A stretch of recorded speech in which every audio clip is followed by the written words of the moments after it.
Con el tiempo de Adviento, la Iglesia empieza un nuevo año litúrgico.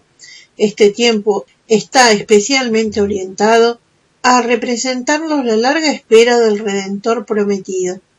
Por eso cuenta con 4 semanas, en recuerdo de los 4000 años que la humanidad debió esperar al Liberador que la redimiría del pecado. Es pues un tiempo ordenado a preparar el misterio de la encarnación del Señor, o mejor dicho, a preparar nuestras almas para recibir las gracias contenidas en la encarnación del Verbo de Dios. Este misterio de la encarnación, según el sentir de los más ilustres teólogos católicos, dividió en 2 grandes bandos a todo el mundo creado, tanto angélico como humano. Por eso vamos a exponer esta verdad con cierto detenimiento, para que sepamos darle a la Navidad del Señor y a la conveniente preparación del Adviento la importancia que realmente tiene. 3 puntos son aquí dignos de consideración ante todo: la revelación hecha a los ángeles del misterio de la Encarnación, luego la rebeldía de muchos de ellos contra este misterio por orgullo y envidia, finalmente, la acción del demonio para impedir la realización del misterio de la Encarnación, o al menos frustrarla en sus frutos de salvación para las almas. Primero, revelación del misterio de la Encarnación a los ángeles.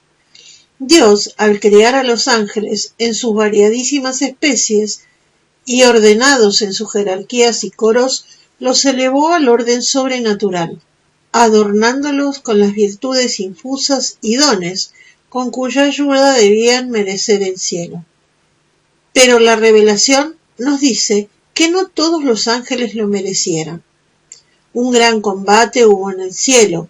Miguel y sus ángeles combatían contra el dragón, y el dragón combatía y sus ángeles con él. Apocalipsis capítulo 12, versículo 7. ¿Cuál es ese combate? Siendo los ángeles puros espíritus, no pudo tratarse de una lucha material, como la de los titanes de la mitología, ni de una batalla semejante a las de la tierra, en que los adversarios se atacan alternadamente con toda clase de armas y tácticas. Su combate, como su ser, fue puramente intelectual. Se trata de una oposición entre puros espíritus, unos de los cuales aceptan una verdad y otros la rechazan. Es un gran combate para dividir el cielo en 2 campos irreconciliables y arrastrar al infierno a la tercera parte de los ángeles, mientras que aseguraba la bienaventuranza a las otras 2 terceras partes. La verdad en litigio debió ser un dogma fundamental que los ángeles estaban obligados a aceptar bajo la pena de eterna condenación. Es un combate en el cielo, no en el cielo de las verdades naturales, pues en ese orden todos los ángeles son absolutamente perfectos. Poseen desde su creación toda la ciencia de que son naturalmente capaces, ni tampoco en el cielo de la visión beatífica, pues siendo una recompensa de la prueba, ese cielo es la morada eterna de la paz. Allí las inteligencias contemplan sin velo la ausencia divina, sin rivalidades ni divisiones posibles, sino en el cielo de la fe, esto es, en el estado sobrenatural en que Dios los había colocado, con una prueba para merecer la gloria. Para ser meritoria, la aceptación de esa verdad debía ser costosa. En el campo de la fe, 2 grandes verdades se levantan con sus pilares. La primera, que Dios existe, lo cual incluye todo lo referente a Dios, su naturaleza y sus perfecciones, y se resume en el misterio de la Santísima Trinidad. Y la segunda, que Dios es remunerador de los que le buscan, lo cual incluye todo lo que refiere a la providencia por la que Dios conduce a los ángeles y hombres a la salvación, y se reúne en el misterio de la encarnación. Estos 2 misterios, Trinidad y Encarnación, son de tal modo necesarios para nuestra fe y para la unidad de la misma, que siempre debieron ser creídos por todos, por los justos del Antiguo y Nuevo Testamento, por lo tanto, también por los ángeles. El primer misterio, sin embargo, no ofrecía para los ángeles la misma dificultad que el segundo. Creer en los atributos y privilegios de Dios, en cuanto tal, sabiéndose criaturas suyas, era como lo más razonable.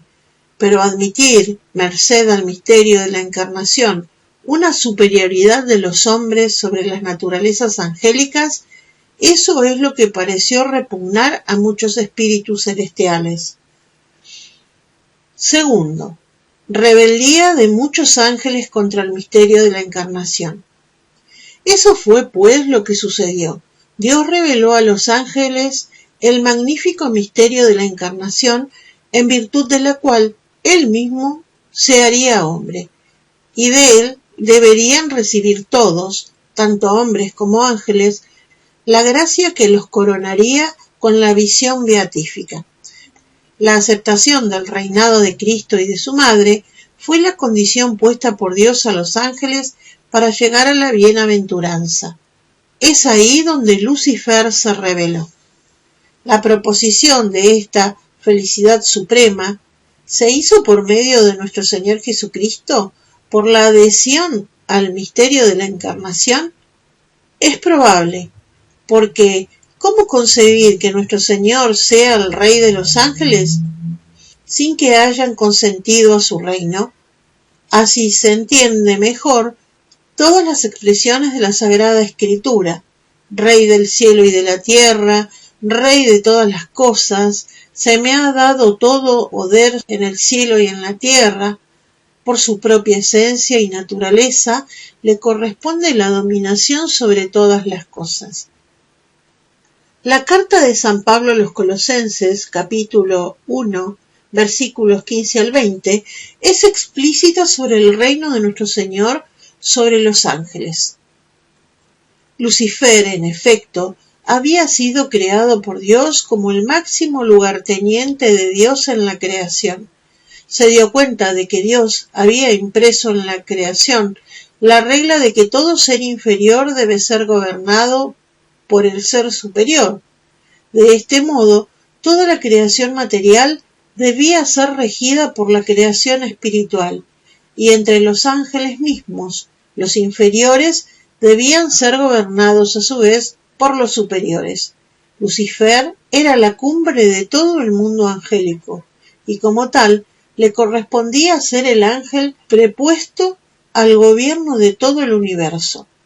Todos los designios que Dios tenía sobre su creación debían realizarse por él, que era su principal criatura. Grandísima dignidad ciertamente la de Lucifer. Se envaneció excesivamente, pues a esta ley general de Dios podía establecerse alguna excepción, como de hecho la hizo. El Señor reveló a sus ángeles el misterio de la encarnación redentora. Él mismo, el Creador, se haría hombre, esto es, se uniría hipostáticamente a una naturaleza humana, en la cual debían adorarlo todos ellos, que eran espíritus, y gracias a esta naturaleza humana, él mismo sería el mediador supremo entre Dios y los hombres, el encargado de llevar toda la creación, incluso la angélica, a Dios. De este hombre Dios debían recibir los ángeles un influjo de gracia y de gloria, sin el cual no podrían llegar a su último fin. O aceptaban la realeza de Cristo sobre ellos y se salvaban, o la rechazaban altaneramente y se condenaban. Y eso último es lo que pasó en los ángeles prevaricadores. Lucifer debió razonar, como sigue: Señor, todo desde el serafín hasta el gusano se desarrolla en orden y jerarquía perfecta, tan perfecta que nadie debe tocarla, nadie, ni siquiera tú. ¿Qué es eso del milagro, es decir, la excepción, el capricho, el desorden. ¿Qué es eso de crear un hombre y juntarlo nada menos que con una persona divina? ¿Dónde se ha visto tal cosa? A mí, y no a un hombre, toca conducir la creación a su último fin, y eso en virtud de las leyes que tú mismo has puesto en la naturaleza de las cosas. ¿Qué es eso de crear una mujer que sea, horror, madre de Dios? No, non serviam. Padre Castellani. Así pues, como lo que Dios le revela en la fe no respondía a su lógica, Lucifer pretendió conseguir el fin que Dios le asignaba, pero según su propio criterio. Se presentó ante todos los demás ángeles como el mediador a quien debían elegir en lugar de Cristo, el Verbo encarnado en una naturaleza inferior a la de ellos. Al punto San Miguel se le opuso, y con él los ángeles fieles, que no habían cedido a la sugestión tentadora de Lucifer. Miguel y sus ángeles luchaban contra el dragón. El desenlace de este combate fue la expulsión de los ángeles prevaricadores del cielo, esto es, del orden de la visión beatífica que ya nunca jamás poseerán, y del mismo cielo de la fe que perdieron por su rechazo y negativa a aceptar la realeza del Verbo encarnado y su Santísima Madre. Tercero, el demonio intenta impedir el misterio o al menos los frutos de la encarnación. Podemos entender ahora el odio que los demonios tienen al misterio de la encarnación y a la realeza de nuestro Señor Jesucristo y de su Madre, expulsado del cielo por odio contra Dios y por envidia contra el hombre. El demonio, aprovechándose de la libertad que Dios le concedía, a pesar de su estado de condenación, se aplicó a impedir por todos los medios el misterio de la encarnación. Por eso llevó a Adán y Eva al pecado.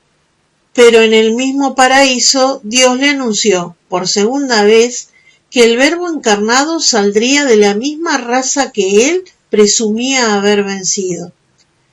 Al llegar el tiempo de cumplirse las profecías, el diablo intentó por todos los medios impedir que el Mesías fuera reconocido por su pueblo, e incluso la obra misma de la redención. Mas, a pesar de todas sus intrigas, dicha obra se realizó.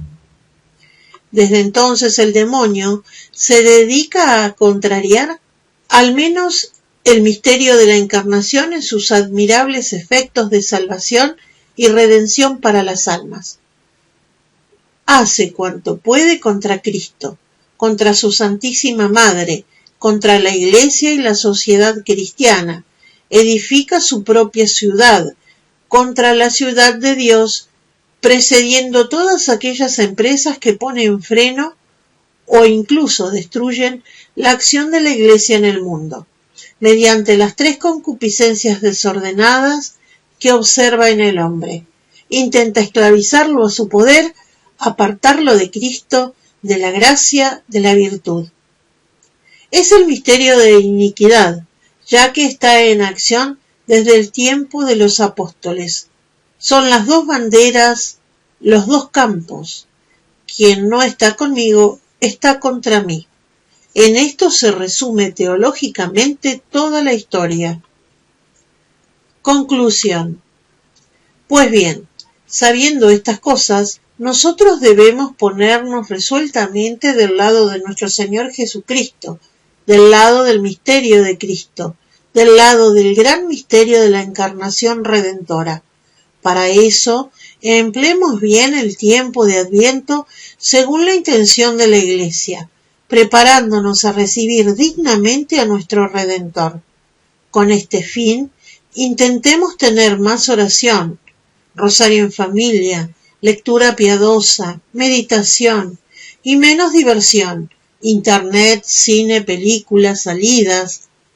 Dediquémonos a aquellas obras que disponen bien nuestra alma ante el misterio de la encarnación, haciéndonos desear y esperar a nuestro Redentor igual que lo desearon y esperaron los justos del Antiguo Testamento. Pidamos estas mismas gracias a la Santísima Virgen.